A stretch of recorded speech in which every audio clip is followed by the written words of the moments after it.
So video start करने से पहले मैं आपको पहले ही बता दूं, आगे वीडियो में स्पॉइलर हो सकते हैं, तो ये वीडियो अपने ही रिस्क पर देखना, क्योंकि इस वीडियो में मैं करने वाला हूँ BMCM यानी बड़े मियां छोटी मियां की एंडिंग एक्सप्लेन। सो अगर आप लोगों ने मूवी देख ली है तो वीडियो को कंटिन्यू रखना, एंड अगर नहीं देखी है तो पहले मूवी को देख लेना, देन इस वीडियो को देखना। और अगर आप लोगों को स्पॉइलर से बिल्कुल भी फर्क नहीं पड़ता तो भाई वीडियो को देखो, पूरा देखो और अपने दोस्तों को भी दिखाओ। सो बड़े मियां छोटे मियां मूवी कैसी भी हो, लेकिन इसकी एंडिंग भाई वो अनएक्सपेक्टेड थी। लिटरली गाइस मूवी खत्म होते ही आधा थिएटर गायब हो गया, मतलब आधे लोग चले गए थे, बट मैं बैठा रहा क्योंकि मुझे पहले से ही पता था कि इसमें कोई पोस्ट क्रेडिट सीन होने वाला है। अब ये बात मुझे कैसे मालूम पड़ी, तो मैं जब TRS शो देख रहा था तो उसमें अक्षय पाजी ने ये बोला था। मैं इसको यही एडवाइस दूंगा, अपने आप को भी यही कहूंगा, यार कोई बात नहीं, अगली सही, लेट्स प्रिपेयर फॉर BMCM 2। तो हाँ, अक्षय सर की इसी बात को सुनकर मुझे मालूम पड़ा कि इसका पार्ट 2 भी आएगा। तो चलो गाइस यार जानते हैं कि कबीर लास्ट में आखिरकार बच कैसे गया, अब वो आगे क्या करेगा। सो BMCM की स्टोरी लाइन काफी सिंपल थी, बट कबीर यानी इसके विलन ने हमको हुक करके रखा, बिकॉज पूरी मूवी में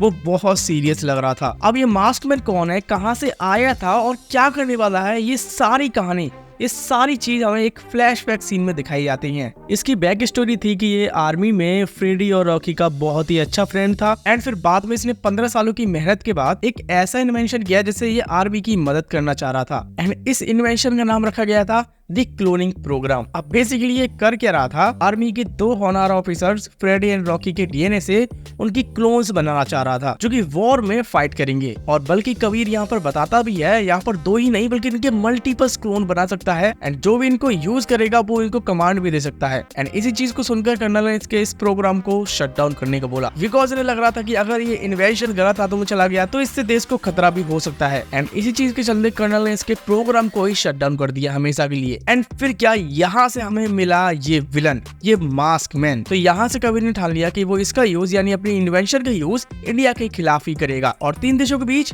एक वर्ल्ड वॉर छेड़ेगा। अब ये 3 देश कौन थे, एक चाइना, एक पाकिस्तान और तीसरा अपना इंडिया। तो ये तीनों देश आपस में ही लड़ने लगते और बहुत बड़ा केओस फैल जाता। बट यहाँ पर प्रॉब्लम ये थी कि वॉर छेड़ी कैसे जाए, बिकॉज इंडिया के पास एक वकांडा की टेक्नोलॉजी थी जिसे बनाया था सोनाक्षी सिन्हा AKA प्रिया दीक्षित ने। अब टेक्नोलॉजी इन द सेंस ये एक कवच था जो कि पूरी इंडिया को कवर करके रखा था ताकि बाहरी मिसाइल्स इंडिया पर हमला ना कर सके। एंड प्रिया ने इस शील्ड को बोला था कर्ण कवच, जो कि ये नाम महाभारत से इंस्पायर्ड था। अब यहाँ पर कमाल की बात ये थी कि कर्ण कवच को एक्टिवेट और डीएक्टिवेट करने के लिए एक पासवर्ड चाहिए होता है, जो कि प्रिया दीक्षित ने अपने माइंड में ही इनक्रिप्ट कर लिया था। अब यहाँ पर कबीर चारों तरफ से फंसा हुआ था क्योंकि उसे वॉर भी छेड़नी थी और अपने इन्वेंशन का डेमो भी देना था। अब जब मैं मूवी देख रहा था तो मेरे माइंड में एक क्वेश्चन आया कि अगर सोनाक्षी सिन्हा यानी प्रिया ने कर्ण कवच बनाया है जो कि बाहरी दुश्मनों को इंडिया पर हमला करने से रोकता है, अब यहाँ पर सोचो जब लास्ट में कबीर ने मिसाइल्स को यहाँ पर एक्टिवेट किया और वो चाइना और पाकिस्तान की ओर जा रही थी तो इस शील्ड ने उनको रोक लिया था। Am I right? तो अब एयरलाइंस इंडिया के बाहर कैसे जाती होंगी और फिर बाहर से इंडिया कैसे आती होंगी, ये समझ नहीं आया मुझे। जब अवेंजर्स इन्फिनिटी वॉर आई थी तो हमने देखा था उसमें कि वकांडा को ऐसे ही वॉल प्रोटेक्ट कर रही थी जिसके अंदर थैनोस की आर्मी भी नहीं आ पा रही थी और एक आधी घुस भी आ रहे थे तो वो वहीं पर मर जा रहे थे। खैर इस पर ज्यादा डीपली नहीं जाते हैं। तुम्हें ये टेक्नोलॉजी समझ आई है तो मुझे भी कमेंट करके बताना, क्योंकि देखो इस पर बात करना बहुत जरूरी है, because Kabir AKA mask man Priya के इस पैकेज को इंडिया से बाहर भी ले गया था, वो भी तब जब शील्ड इंडिया को कवर करके रखी थी। अब देखो इससे पहले आप कुछ बोलो कमेंट बॉक्स में, मैं पहले ही एक्सप्लेन कर देता हूँ। जहां तक मुझे लगता है ये जो कर्ण कवच था वो एक AI बेस्ड कवर हो सकता है जो कि ओनली मिसाइल्स को ही डिटेक्ट करता होगा और बाकी की चीजें जैसे प्लेन्स और इंसानों को पास होने देता होगा, वो भी इजीली। और अगर तुम्हारे पास इससे अच्छा एक्सप्लेनेशन है तो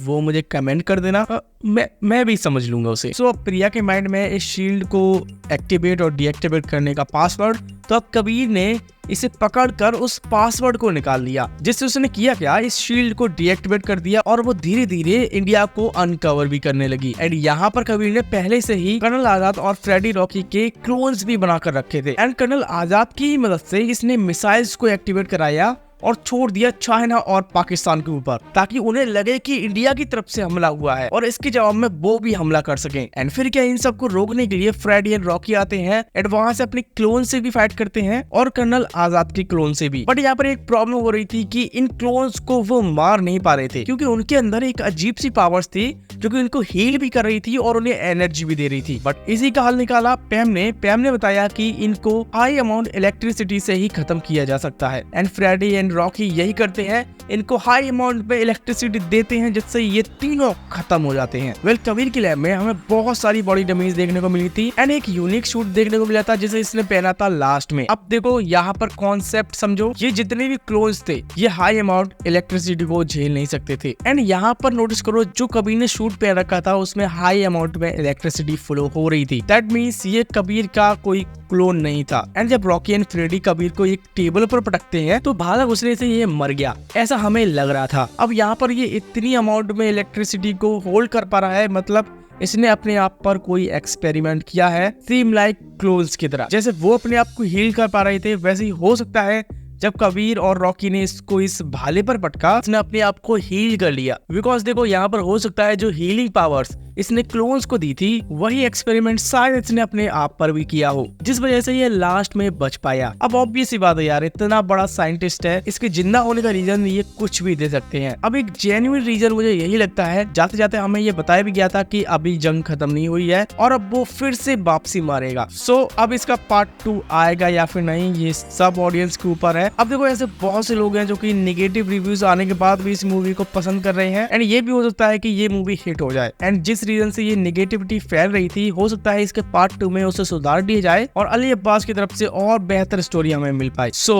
अभी बज रहे हैं रात के 12:30 और रात को ही मैं ये वीडियो शूट कर रहा हूँ। आई होप सो ये वीडियो तुम्हें पसंद आई होगी। अगर पसंद आई है तो वीडियो को लाइक कर देना, चैनल को सब्सक्राइब कर देना। जल्दी मिलते हैं किसी नेक्स्ट वीडियो में। बाय।